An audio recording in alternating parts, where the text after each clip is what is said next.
السلام علیکم ناظرین، میں محمد سلیم عباسی۔ ناظرین، میں اپنے چھوٹے چھوٹے ولاگ میں آپ کو حج یا عمرہ سے متعلق رہنمائی فراہم کرنے کی کوشش کرتا ہوں تاکہ آپ کی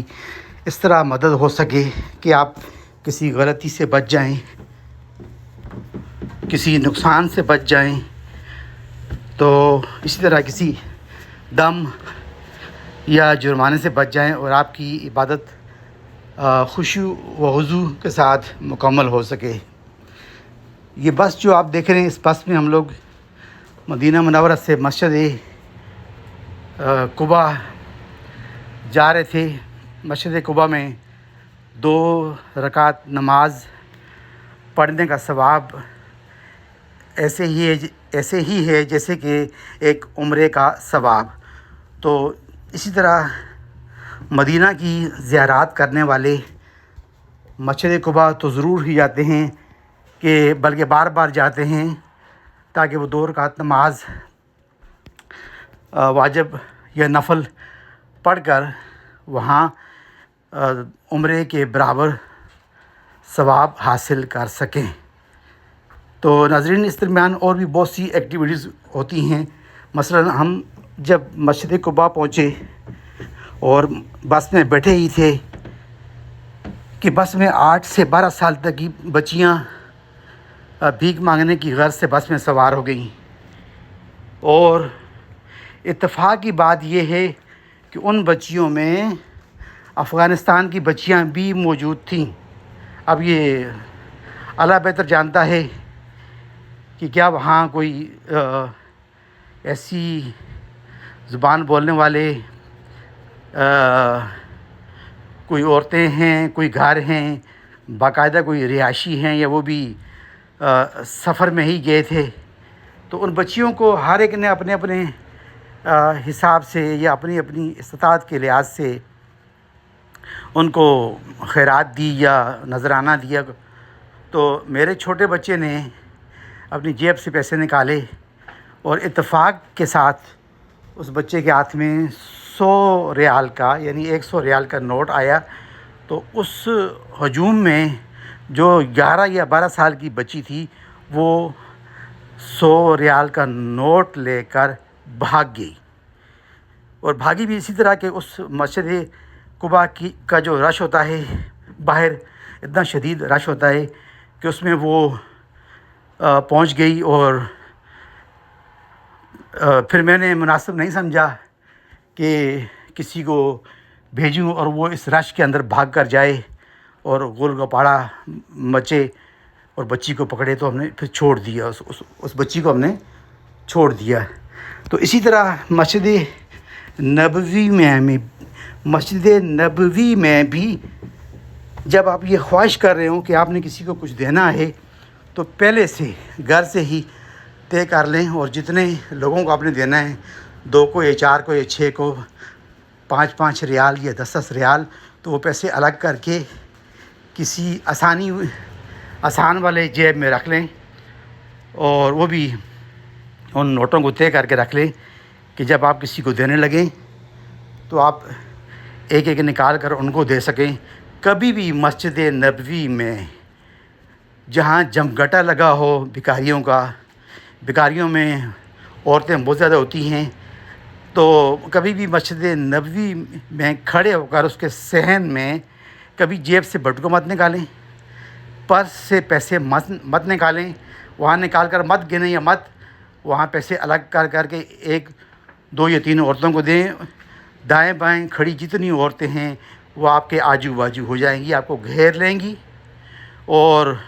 آپ سے پیسے چھیننے کی کوشش کریں گی، یا اسی رش میں کوئی اور آپ کی کسی جیب یا پہنے ہوئے کسی بیلٹ کی صفائی کر سکتی ہے، اور آپ اس مسجد میں کسی پر ہاتھ بھی نہیں ڈالیں گے، شور بھی نہیں کریں گے۔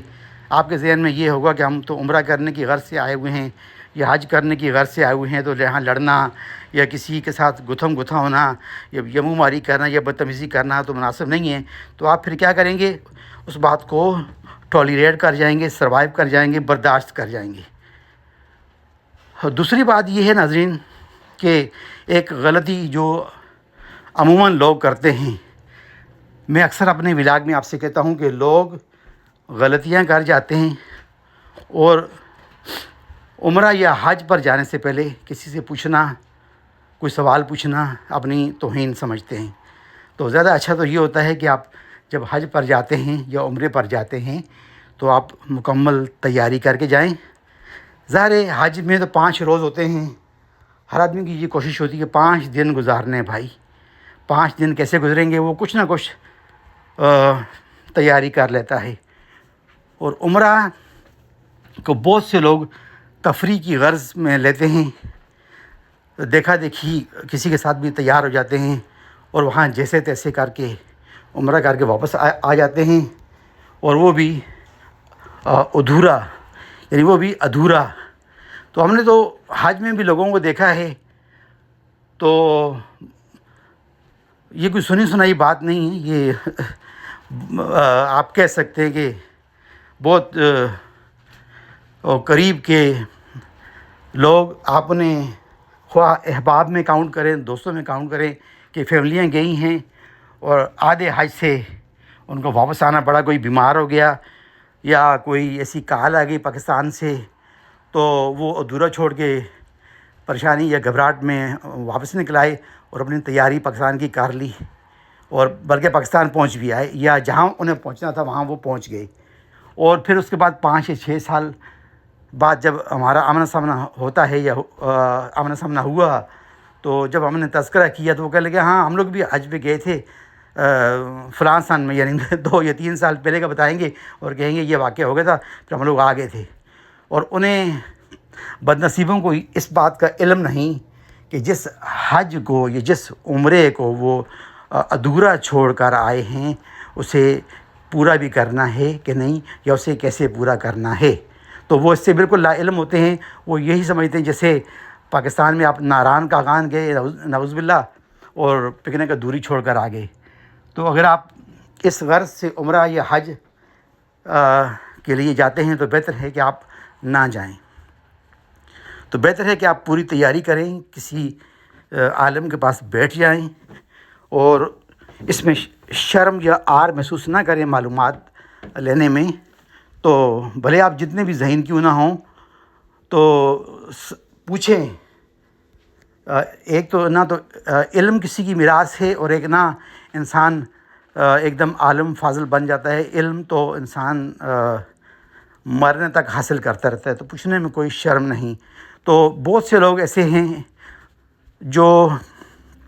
حج کے دوران احرام کے نیچے انڈر ویئر پہنتے رہے اور 5ویں دن ایسے گزار گئے، اور 5ویں دن یا جہاز میں انہوں نے آگے ذکر کیا تو گرمی بہت تھی کہ جی وہ ہمارے جو جسم کے حصے تھے، نازک حصے، وہ گرمی سے وہ خراب ہو گئے یا گرمی میں خراب ہو رہے تھے، تو ہم تو اپنی سیفٹی کے لیے انڈر ویئر پہن رہے تھے۔ تو وہاں ہمیں ہنسی سے زیادہ رونا آیا کہ ایک آدمی کو اسی بات کا علم نہیں کہ آپ احرام کے نیچے انڈر ویئر پہن کر نہ تو عمرہ کر سکتے ہیں، میں مرد کی بات کر رہا ہوں، کہ اور نہ وہ حج کر سکتے ہیں۔ اب ظاہر ہے چھوٹی چھوٹی غلطیاں جو ہوتی ہیں وہ تو صدقہ ان کے لیے دیا جاتا ہے، چھوٹی چھوٹی کوئی غلطیاں ہو جائیں یا چھوٹی چھوٹی غلطیاں کرنے کے ساتھ ہی آپ کو علم ہو جائے کہ یہ تو غلطی ہے، آپ وہاں فوراً رک جائیں اور آپ نے ان کا ہدیہ دینا ہے۔ $2-4 میں بھی ہدیہ دیا جا سکتا ہے، اگر آپ استطاعت والے ہیں تو 5 یا 10 2-4 ریال میں بھی آپ ہدیہ دے سکتے ہیں، اور اگر آپ استطاعت والے ہیں، اپنے ضمیر کو زیادہ مطمئن کرنا چاہتے ہیں اپنے آپ کو کہ کوئی کمی بیشی نہ رہے، تو آپ 5 یا 10 ریال یا اس سے زیادہ کا ہدیہ بھی دے سکتے ہیں، اس میں کوئی بندش نہیں ہے۔ تو لیکن اب ایسے اگر آپ پورا عمرہ یا پورا حج انڈر ویئر پہن کر احرام کے نیچے واپس آتے ہیں تو پھر تو ناظرین یہ 2-4 ریال یا 5-10 ریال کی بات تو نہیں ہے نا، پھر تو آپ کو پوری قربانی وہاں دینی ہوگی، پورا دم دینا ہوگا، پورے دم کے پیسے دینے ہوں گے، جیسے کوئی جیسے وہاں بکرا کے پیسے دیے جاتے ہیں یا بکرا ذبح کیا جاتا ہے، تو اس طرح وہ آپ اگر 2-4 ریال میں اپنی جان چھڑانے کی کوشش کریں گے تو ایسے تو نہیں ہوگا. تو پلیز عمرہ پر جانے سے قبل یا حج پر جانے سے قبل معلومات ضرور حاصل کر لیا کریں، اور اس میں آپ شرم محسوس نہ کریں کہ اگر ہم کسی سے کچھ پوچھیں گے تو ہماری بے عزتی ہوگی. اس میں علم کے بارے میں سوال کرنے سے آپ شرمندہ نہیں ہونا چاہیے. تو